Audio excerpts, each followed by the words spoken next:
기도하시겠습니다. 사랑의 하나님, 고난주간을 맞이하여 특별 새벽기도회로 모이게 하시고 말씀과 기도를 통해 예수님에 대해 매일매일 더 알아갈 수 있도록 도와주시니 감사합니다. 이 한 주간 2000년 전 주님의 발걸음을 따라가려고 하오니 성령께서 역사하여 주시어서 말씀 속에서 영혼을 사랑하는 주님의 마음을 더 알게 하시고 주님의 고난의 신비를 묵상하며 우리의 죄인됨을 깨닫고 회개하게 하여 주시옵소서. 예수님의 이름으로 기도합니다. 아멘. 오늘 함께 은혜 받으실 하나님의 말씀은 신약성경 38면 마태복음 22장 15절에서 22절까지의 말씀입니다.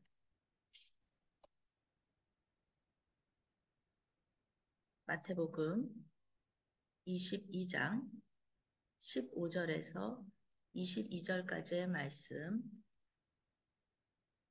교독하겠습니다.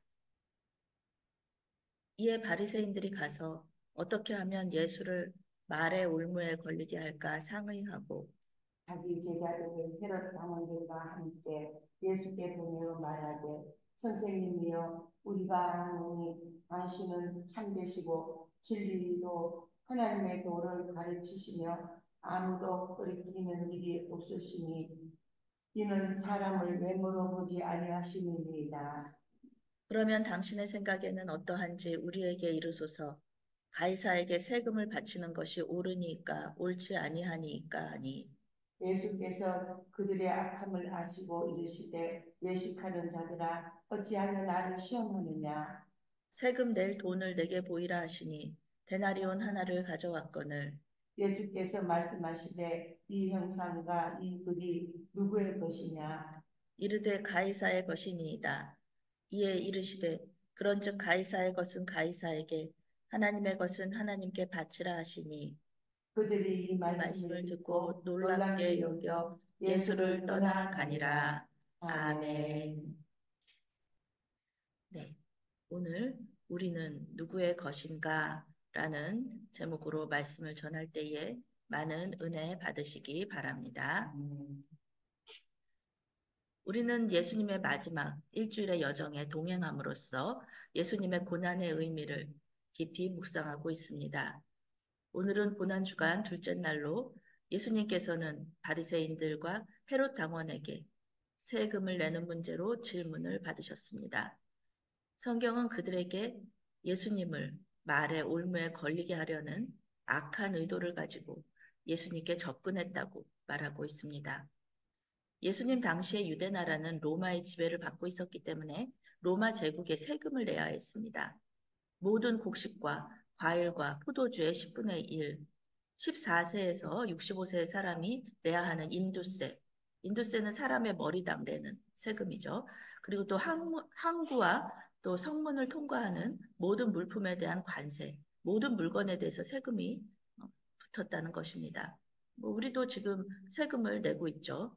보통 세금은 우리나라와 국민들을 위해서 사용되고 있습니다. 그런데 예수님 당시의 세금은요, 유대인들에게 사용되는 것이 아니라 로마 제국과 또 제국민들, 또 그들의 종교를 위해서 사용되었기 때문에 논란이 많았습니다.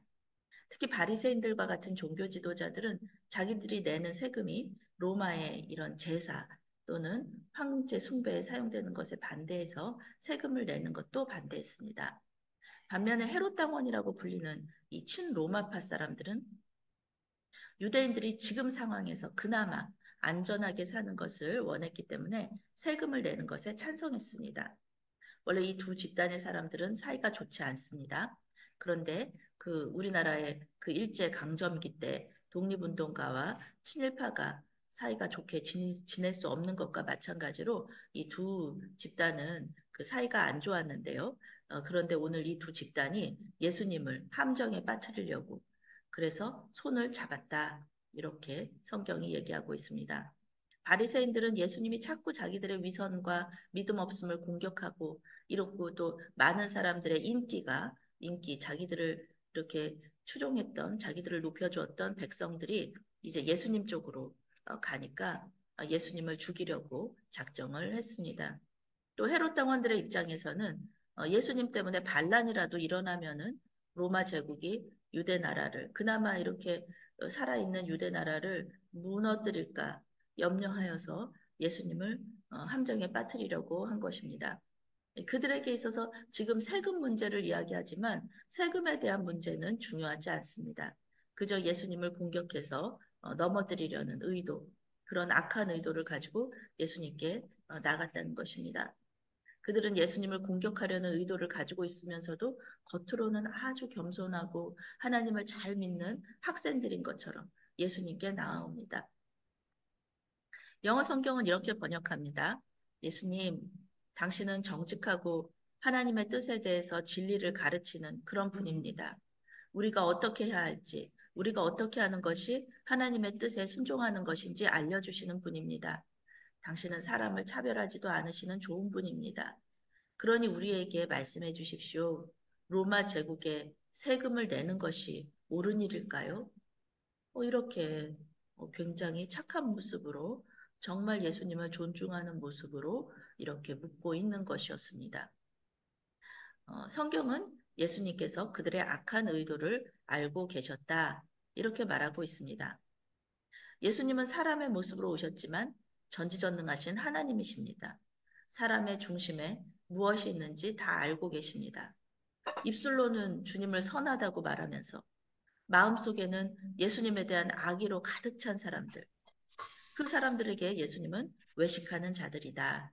즉 위선자들이라고 말씀하고 계십니다. 위선자의 뜻이 이거죠. 겉과 속이 다른 사람들입니다. 위선자들아, 이렇게 번역을 할 수 있습니다. 위선자들아, 어찌하여 나를 시험하느냐. 이렇게 예수님께서 말씀하시죠. 피조물인 인간이 창조주인 하나님께 도전한다. 이런 것 자체가 말이 안 됩니다. 그러나 이스라엘 백성들은 구약시대부터 불순종하고 불평하면서 하나님을 시험하고 하나님께 도전해 왔습니다. 그때마다 하나님께서 이렇게 심판의 결과로 응답하시는 것을 우리가 성경을 통해서 볼 수가 있습니다. 예수님은 그들에게 세금으로 내는 그 은화를 가지고 오라고 말씀하십니다. 데나리온 하나죠. 하루에 그 품삯 아주 큰 돈입니다. 예수님은 그런데 그 돈이 없으셨어요. 그래서 그 돈을 가지고 오라 이렇게 말씀하십니다. 로마의 돈이죠. 앞면에는 로마 황제의 조각이 새겨져 있고요. 그리고 뒷면에는 로마 황제가 대제사장이다. 거의 신급의 그런 존재다라고 글자가 새겨져 있습니다. 우리나라 지폐에 신사임당이나 세종대왕이 그려져 있는 것과 같습니다. 그러시면서 예수님 이렇게 대답하시죠. 가이사의 것은 가이사에게, 하나님의 것은 하나님께 바치라. 이렇게 말씀하십니다. 만약에 예수님께서 로마 제국에 세금을 내는 것이 옳다. 그렇게 대답하시면은 이 매국노라고 공격할 거예요. 로마 제국에 독립운동도 안 하고 유대인이면서 로마 제국의 그런 활동에 동의하는 그런 모습은 매국노의 모습이다. 그러면서 공격했을 것이고요. 만약에 로마 제국에 세금을 내는 것이 옳지 않다라고 대답하셨다면 이 로마 제국의 반역자, 로마 제국이 하려는 모든 일에 로마 제국의 지배를 받고 있는 나라에서 반역자다. 이렇게 공격하려고 했는데 예수님은 이 덫에 걸리지 않으셨습니다. 대신에 더 통찰력 있는 질문을 하십니다. 너희들은 누구의 것이냐? 너희들의 주인은 누구이냐? 너희들이 가진 것은 모두 다 주인에게 돌려드리는 것인데 너희들은 누구의 주인이냐? 아니, 너희들은 누구를 주인으로 섬기고 있느냐? 누구에게 속해 있느냐? 이렇게 물으시는 거죠. 로마의 지배를 받고 있다고 해서 로마의 세금을 내고 있다고 해서 로마가 유대인들의 주인은 아닙니다. 유대인들의 주인은 하나님이다. 너희들이 하나님을 주인으로 삼고 있다면 하나님의 말씀에 순종하고 하나님을 왕으로 섬기면서 그분의 지배를 받아야 한다. 이렇게 말씀하고 계시는 것입니다. 이러한 지혜롭고 통찰력 있는 대답에 예수님을 함정에 빠뜨리려고 했던 이 위선자들은 놀라워하면서 예수님을 떠나게 됩니다. 사실 예수님의 말씀에 동의하고 이 지혜롭고 통찰력 있는 대답에 또 하나님의 뜻을 깨달았다면 당연히 그들은 주님 앞에 무릎을 꿇었어야 되는 것이죠. 그런데 여기서 성경은 이들이 예수님을 떠났다. 그렇게 말하고 있습니다. 이 고난 주간이 계속되어 가면서 많은 사람들이 예수님을 떠나게 됩니다. 때때로 우리는 우리가 속해 있는 집단에 너무 몰입한 나머지 우리의 진정한 주인이신 하나님을 잊어버릴 때가 있습니다. 한 가정의 어머니와 자녀로, 또 메아리 교회의 집사와 권사와 사역자로, 또 우리 친목회 회원으로 대한민국이라는 또 국가의 국민으로서, 또 우리 세계 속의 한 구성원으로서의 역할에 열중하고 그 집단이 정한 규율에 순종하다 보면은 정작 하나님의 말씀에 순종하지 못할 때가 있습니다. 또 우리가 가지고 있는 시간이나 이 체력, 또 물질적인 자원이 이렇게 한정되어 있다 보니까 하나님께 드릴 시간이나 또 우리의 체력이나 자원이 이 우선순위에서 밀릴 때가 있습니다. 하나님을 주인으로 고백하면서도 하나님의 것을 하나님께 드리는 데 있어서 우리가 이렇게 부족할 때가 있다는 것이죠.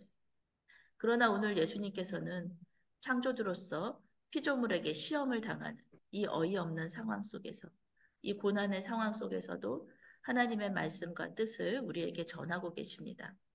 그것은 하나님의 것은 하나님께 드리라는 것입니다. 우리가 하나님의 것이라고 입술로만 고백하지 말고 우리의 중심을 하나님께 드리라는 것입니다. 우리 주님께서 중심 보시니까요. 우리의 시간이나 또 물질적인 자원을 하나님께 올려드리는 것, 그것도 좋습니다. 그러나 더 중요한 것은 일상생활에서 우리 주님의 임재를 경험하고 또 인정하는 것입니다. 우리는 오늘도 많은 선택을 할 거고 많은 결정을 내릴 것입니다. 그런데 그 모든 선택과 그 모든 결정의 순간에 우리 주인이신 예수님을 묵상하는 겁니다. 또 그분의 뜻을 구하고 또 그 뜻에 순종하는 것입니다. 결정하고 선택할 때 아주 짧은 순간에 우리 주님께 잠깐 기도하고 우리 주님의 뜻은 무엇일까 구하고 그 뜻에 순종하는 것. 그것이 바로 일상생활에서 우리 주님의 임재를 경험하고 인정하는 것입니다. 오늘 하루 우리 삶의 모든 순간에 주님께서 함께 계신다는 것을 인정하고 순간순간 주님을 기억하시는 저와 여러분이 되시기를 바라겠습니다. 아멘. 기도합니다. 사랑의 하나님, 주님을 우리의 왕이요, 주인으로 고백하면서도 우리 안에 주님보다 더 중요한 기준이 있었음을 고백하오니 용서하여 주시옵소서. 오늘 하루 매 순간마다 주님께서 우리의 주인이신 것을 고백하며 주님의 뜻에 순종할 수 있도록 인도하여 주시옵소서. 예수님의 이름으로 기도했습니다. 아멘.